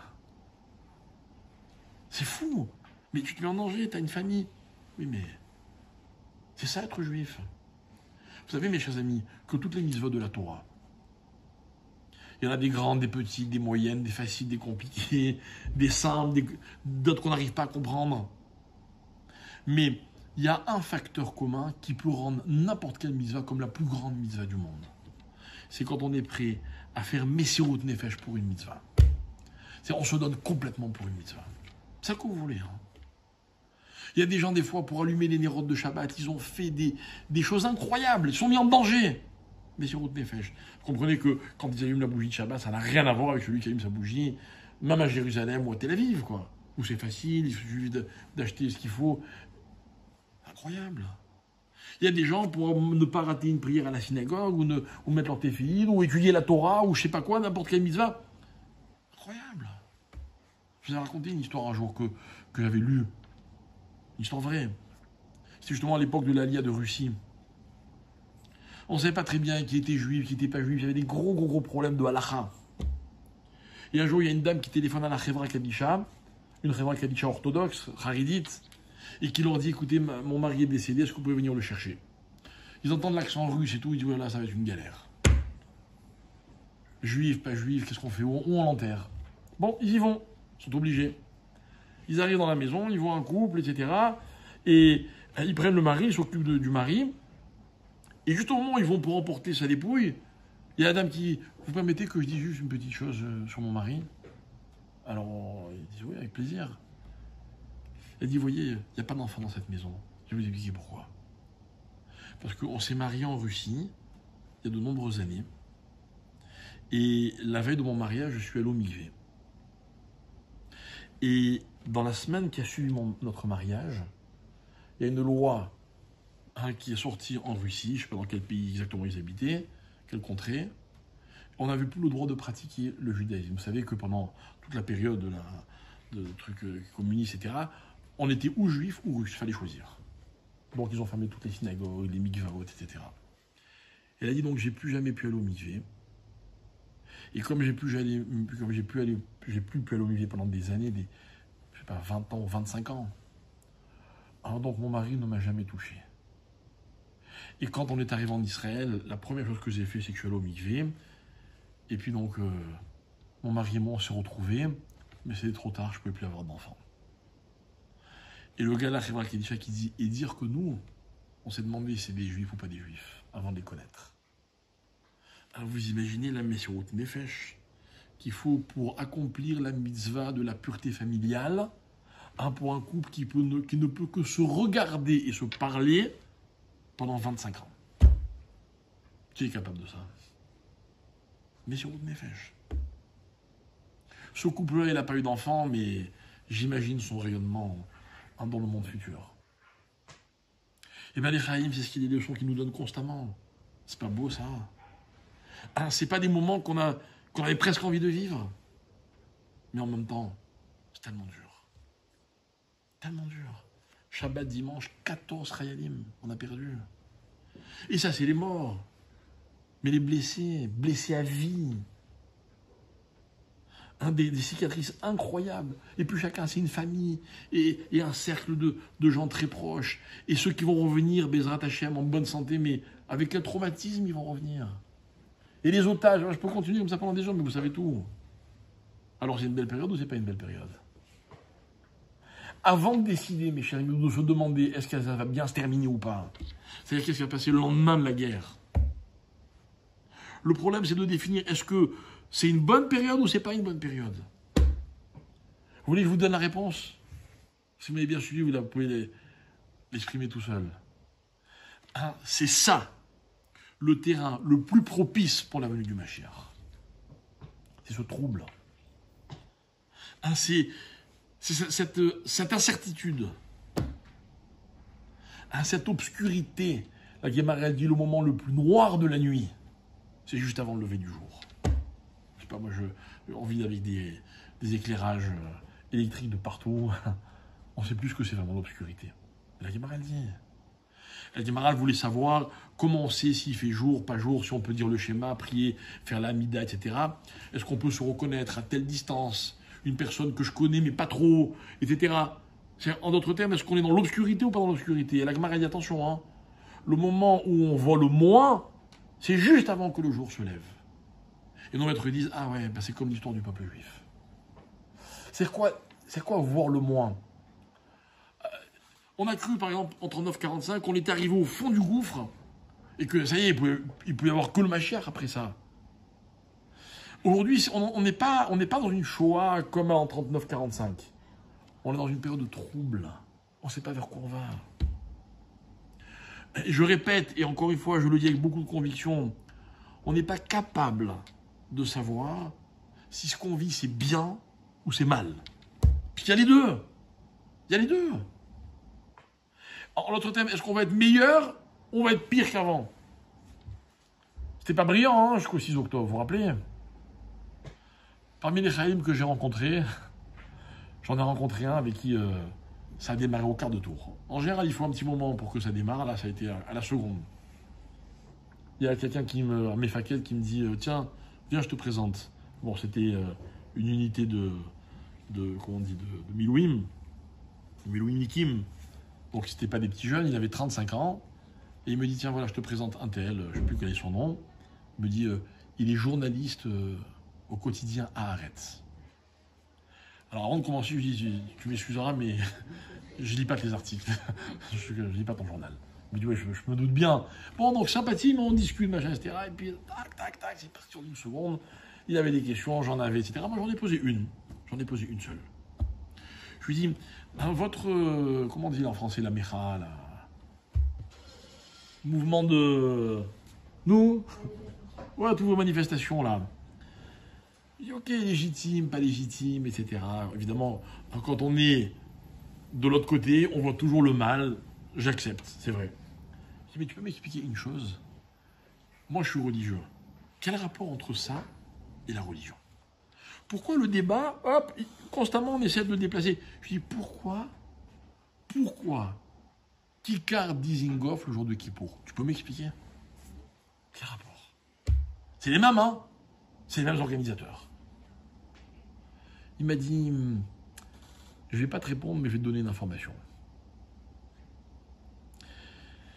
Vendredi soir, 6 octobre, soir de Simchat Torah. Je ne sais pas si vous vous rappelez, il y a des personnes qui décident le 7 octobre au matin, dans la matinée, d'organiser des danses avec des Sifrei Torah sur Kikar Dizengoff, en réponse à ce qui s'est passé le jour de Kippour. Ça arrive au Bagat, et le Bagat, il autorise. Bon, avec des conditions, pas de Mechitza, hommes et femmes, etc., peu importe. Donc, ils organisent, samedi 7 octobre, Shabbat, Simchat Torah, des Hakafot de Simchat Torah sur Kikar Dizengoff, je crois que c'était à 11h. On est vendredi soir, il me dit, je reçois un coup de fil d'un de mes informateurs. Donc, en d'autres termes, un des organisateurs des Mechaot, des manifestations. Il me dit, tu veux un bel article? Soit demain à 11h à Dizengoff. Ce qui s'est passé à Kippour, c'est rien à côté de ce qu'on prépare demain. Attendez, il me dit, j'ai fait une chose que depuis que je suis journaliste, je n'avais jamais faite. J'ai donné mon avis. Je lui dis, vous exagérez. Vous allez trop loin. Vous allez trop loin. Jusqu'où vous allez aller? L'autre, il dit, écoute, on n'est pas là pour débattre. Tu veux ton article? Viens demain.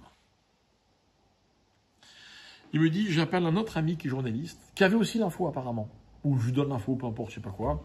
Il me dit, on échange par WhatsApp. Et il me dit, je te montre mon WhatsApp.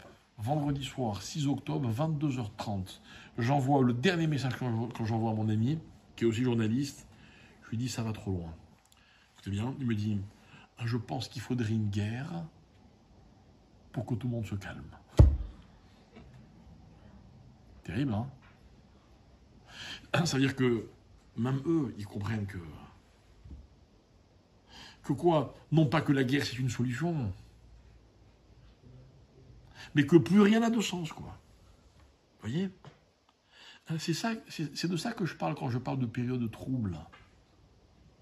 Et le type, il me raconte. Et on a une discussion, j'ai envie de dire, avec beaucoup de tolérance, d'amour presque, on s'est embrassé et tout. Voilà, il va se battre dans Gaza, etc. C'est fou, quoi. C'est des beaux moments, tout ça. Mais attention, il y en a d'autres qui parlent sur un autre ton. Hein. Pour moi, on a récupéré l'histoire des pauvres familles d'otages, on en a fait de la chair à canon. Juste pour servir certains objectifs. C'est dramatique ce qui se passe. Dramatique. Sur certaines chaînes d'information, vous entendez d'autres familles qui ont des langages, qui ont des messages complètement différents. Quand des Khayalim, on ne sait pas combien ils sont, font la pire erreur qu'un soldat peut commettre. Je crois qu'il y a vraiment que Dieu nous en préserve, il n'y a pas pire. Ils tuent des otages. Moi, je vais vous dire, quand j'ai eu l'info, comme tout le monde, c'était samedi soir, enfin, j'étais à Eilat ce Shabbat-là, et chaque matin à la synagogue, d'accord, il y avait beaucoup de gens dans la synagogue qui connaissaient, qui avaient toutes les infos.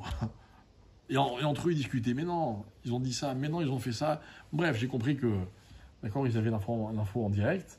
Mais bon, moi, j'ai vu samedi soir. Et j'ai pensé en même temps à ces pauvres otages aux quelques secondes les plus terribles de leur vie qu'ils ont dû vivre, mais à ces pauvres soldats. Quand ils ont réalisé leur erreur, mais comment ils vont continuer à vivre? Eh bien, vous avez vu? Vous avez des gens qui ne parlent de ça, ils ne savent pas en parler sans rappeler, ils n'auraient pas dû tirer. D'accord? Genre, attention, il faut surtout qu'on rappelle qu'ils ont fait une erreur. Hein. Et d'autres qui disent, comme la mère de ce soldat, tout le monde a vu son message, qui dit c'est pas vous les assassins, on se trompe pas. Hein. Des messages extraordinaires, mais quelle humanité! Et à l'autre côté, l'inverse.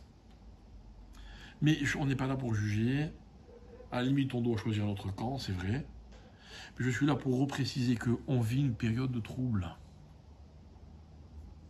Et la période de trouble, ce que je voulais qu'on comprenne, c'est que c'est le terrain le plus fertile pour la venue du Mashiach. Que le Rambam raconte, Maïmonide, qu'à l'époque de Rabbi Akiva, vous vous rappelez, comment il s'appelait le fameux Mashiach. Même Rabbi Akiva, il pensait que c'était le Mashiach. Shabbat Haïti. Ouais. Et Rabbi Akiva, vous savez que Rabbi Akiva, dans la hiérarchie thoraïque, dans les plus grands maîtres de Torah du monde, vous vous rappelez, on en a parlé plusieurs fois, c'est le numéro 2. On l'appelle le Moshe Rabbeinu de la Torah orale. C'est-à-dire que je ne conçois pas, mais qui suis-je moi pour le dire? D'autres l'ont dit beaucoup mieux que moi. Il n'est pas concevable que Rabbi Akiva se soit trompé. Et Rabbi Akiva, il a dit, c'est lui le Mashiach. Et un jour, il est mort. Alors on a dit à Rabbi Akiva, tu t'es trompé? C'est ce qu'il a répondu, il a dit, non, je ne me suis pas trompé. Je ne me suis pas trompé, c'était le Mashiach, mais il est mort. C'est-à-dire que le Mashiach, mes chers amis, ce n'est pas une réalité qui va s'imposer, et puis c'est tout. Rabbi Akiva, il va apprendre à ses élèves, leur dire, vous n'avez pas compris. Moi, j'ai un seul devoir, c'est d'être convaincu que le Mashiach, il arrive. D'être convaincu que toutes les circonstances sont réunies et les conditions pour que le Mashiach, il arrive. Voilà quel est le rôle du juif dans l'histoire. Kilishua Techa Kivinu Kol Ayom. C'est quoi Kol Ayom? C'est chaque petite chose qui se passe, tu vois. Donc, ça veut dire que le Mashiach, il arrive. Ah, il n'est pas arrivé. Et alors? Vous et moi, mes chers amis, notre rôle, c'est pas de faire venir le Mashiach. C'est d'être convaincu qu'il arrive. Ah, il semblerait que tout ce qui se passe éloigne le Mashiach. Ah non, ne vous inquiétez pas. Ah, plus le trouble est grand, plus l'inconnu est grand, plus l'obscurité est intense, et plus ça veut dire qu'on approche du lever du jour. Ça veut dire que c'est ça qui crée le terrain favorable à la venue du Mashiach. Et notre seule faille, mes chers amis, c'est de ne pas y croire suffisamment. Point. Regardez, je reprends les paroles du Midrash. Tout dépend de l'espoir. Je vais expliquer, c'est très simple. Tout ce que vous avez réussi dans votre vie, tout. Quand je dis tout, c'est tout. C'est-à-dire que vous sortez de chez vous pour aller d'un point A à un point B. Si vous êtes arrivé à ce point B, parce que vous aviez cru. Si vous réussissez des études, parce que vous y avez cru. Si vous réussissez, je ne sais pas moi, ce que vous entreprenez dans la vie, que vous soyez médecin, que vous soyez un homme d'affaires, que vous soyez un avocat, peu importe, un rabbin. Vous réussissez quelque chose, c'est parce que vous y avez cru. C'est pas parce qu'on croit que ça marche. Mais ce qui est sûr, c'est que si ça a marché, c'est parce qu'on y a cru. Et vous savez quoi? C'est notre seule obligation dans la vie, de croire. Vous avez des enfants? Vous voulez que je vous dise? Votre seule responsabilité à l'égard de vos enfants, c'est de croire en eux. Pas facile, hein? Mais si vous ne croyez pas en eux, ils n'ont aucune chance, quoi. Aucune chance. Et moi, je ne sais pas, qu'est-ce que je peux donner à mes enfants? À manger? Je ne sais pas, si Dieu veut, si Dieu ne veut pas, je n'aurai pas de quoi leur donner à manger. Ça ne dépend pas de moi. Il y a une chose qui dépendra toujours de moi, c'est de croire. Et tous les enseignements, et notamment toute l'histoire de Yaakov, c'est pour nous dire, tu sais quoi, c'est au moment où tu crois qu'il n'y a plus aucune raison d'y croire, ben c'est là qu'il faut justement avoir cette foi, ce qui vouille, comme dit le Midrash, qui dit chaudra, qui vit nous kolayom. Alors, Yaakov, il fait comme une petite parenthèse en bénissant ses enfants. Il dit, attendez une seconde, j'ai une phrase pour vous tous. Lishua techa kiviti Hashem. C'est-à-dire, la délivrance, c'est de croire en Akadosh Baruch. Évidemment qu'il y aura un Mashiach. Je vous avais raconté, j'ai raconté plusieurs fois dans un cours, et je terminerai avec ça. Une histoire personnelle qu'on a vécue, mes frères et moi, avec mon père, notre père. Notre père, il a toujours beaucoup parlé du Mashiach, vous avez peut-être entendu ses cours, vous l'avez peut-être suivi. Bon. Mais quand il est tombé malade, donc 15 ans avant d'être niftar, il s'est mis à parler du Mashiach beaucoup plus qu'avant. Et un jour, jamais j'oublierai cette scène, on était à Jérusalem, on approchait du Kotel, on était face aux murailles à l'extérieur de la vieille ville, on allait rentrer dans la vieille ville, et à un endroit particulier, un carrefour, il me dit, j'étais à côté de lui, dans la voiture, il me dit une phrase, il me dit, non, il était handicapé sur une chaise roulante, il était vraiment pas frais, comme on dit. Hein. Il me dit, je sais que bientôt je vais courir pour aller accueillir le Mashiach. Évidemment, ça m'a fait sourire. Je trouvais que c'était très beau, un beau message, plein d'espoir, pas tout à fait réaliste, en tout cas dans la situation de ce moment-là, mais très beau. Le problème, c'est qu'une deuxième fois, on est passé par le même endroit, il m'a ressorti la même phrase. Et une troisième, et une cinquième, et une dixième, et après, j'ai arrêté de compter. Et après, il le disait sans arrêt. Je sais. Et en plus, il le redisait aussi à chaque fois qu'on passait à cet endroit, je ne sais pas pourquoi. Je sais que je vais voir le Mashiach. Et quand à la fin de ces jours, il était vraiment dans un état critique, chaque fois qu'on en parlait, il disait non, mais je sais que je vais bientôt courir pour aller l'accueillir. Et il est niftar.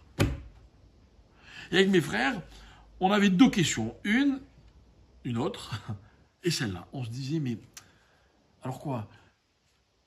Il s'est trompé? Ça sert à rien de croire. Où est partie cette foi, cette conviction? Où elle est partie? Et on s'était dit avec mes frères, un jour on ira voir notre maître, c'était notre Rav Moshe Shapira, et on lui posera la question.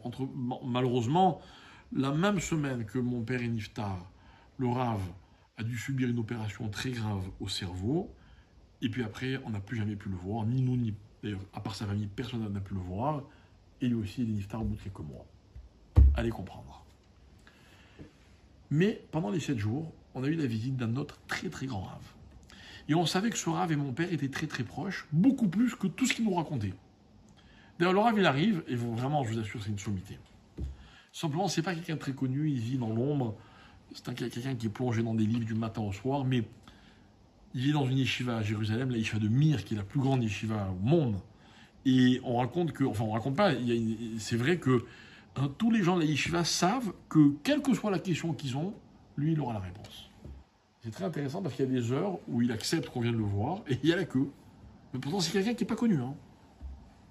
Et il vient nous voir. Et il nous dit, ne me posez pas de questions. C'est authentique, hein. Mais c'est pas un farfelu, hein. C'est un talmudiste. Il nous dit, ne me posez pas de questions, mais à l'heure qu'il est, je sais ce que votre père est en train d'étudier. Vous voyez le genre de phrase qu'on a pendant les shivas, quoi, c'est perturbant. Bon. En même temps, par exemple, c'est un amoureux de Rabbi Nachman de Breslav. Un amoureux de Rabbi Nachman. Bref, un personnage incroyable. Bon, bref, donc on s'assoit avec lui, etc. Et on lui pose la question. Alors nous, la question nous dérangeait tellement qu'on pensait qu'on n'allait jamais avoir de réponse. Il nous a donné une réponse. Et je vais vous la transmettre. Et elle est magnifique, et même si vous l'avez déjà entendue, faites-moi le plaisir de l'écouter encore une fois, comme moi j'ai du plaisir à la redire. Il dit, vous savez, essayez d'imaginer comme s'il y avait deux Mashiach. Un Mashiach qui va venir. Et d'ailleurs, s'il ne vient pas, il n'existe pas. D'accord, c'est facile, ça vous comprenez, n'est-ce pas? Et un Mashiach qui ne viendra jamais, mais qui existe parce qu'on y croit. Je me permets une petite image. Il y a des gens qui sont heureux parce qu'ils nagent dans le bonheur. Il y a des gens qui sont aussi heureux parce qu'ils croient dans le bonheur. Et c'est quoi le plus vrai des deux? C'est celui qui le possède ou celui qui y croit fermement. Alors il a dit, voilà votre père. Il n'a pas pu voir le Mashiach, mais ça ne dépendait pas de lui. Mais ce qui dépendait de lui, il l'accomplit parfaitement. Il y croyait vraiment. C'est ça le Mashiach, mes chers amis. Le Mashiach, je ne sais pas quand il va venir. Je ne sais pas si c'est cette guerre-là. Je ne sais pas si c'est les difficultés qu'on vit en ce moment. J'espère de tout mon cœur que c'est les dernières. Mais moi, je sais une chose, c'est que moi, j'ai une seule obligation. C'est d'espérer. Mais d'espérer dans le sens le plus simple, le plus vrai, dont je suis capable. Que le Mashiach, il arrive. Que ce qui se passe en ce moment, c'est en fait le terrain le plus favorable à la venue du Mashiach. Voilà, mes chers amis, comment doit vivre un juif. Voilà ce que c'est que l'espoir. L'espoir, j'ai envie de dire, hein, c'est une, comment dire, hein, c'est une valeur absolue. On ne peut pas croire à moitié. On ne peut pas croire à 90%. On ne peut pas croire à 99%. C'est où on croit ou on ne croit pas. Et nous, il faut qu'on arrive à croire que là, ce qui se passe maintenant, c'est ce qui va faire mieux le Mashiach. Hein? Si on a cette conviction, on a fait notre boulot. Après, les circonstances, ma foi, elles ne dépendent pas de nous. Hein, pour qu'un malade guérisse, il faut qu'il croie qu'il va guérir. Des fois ça marche, des fois ça ne marche pas. Mais celui qui croit qu'il va guérir, il a vaincu la maladie. Il a atteint son objectif. L'objectif de Dieu, des fois, il est différent, si vous voulez, je vous dise. Dans la vie, il y a l'objectif de Dieu et il y a celui des hommes. Concentrons-nous sur celui qui est le nôtre. Voilà, mes chers amis.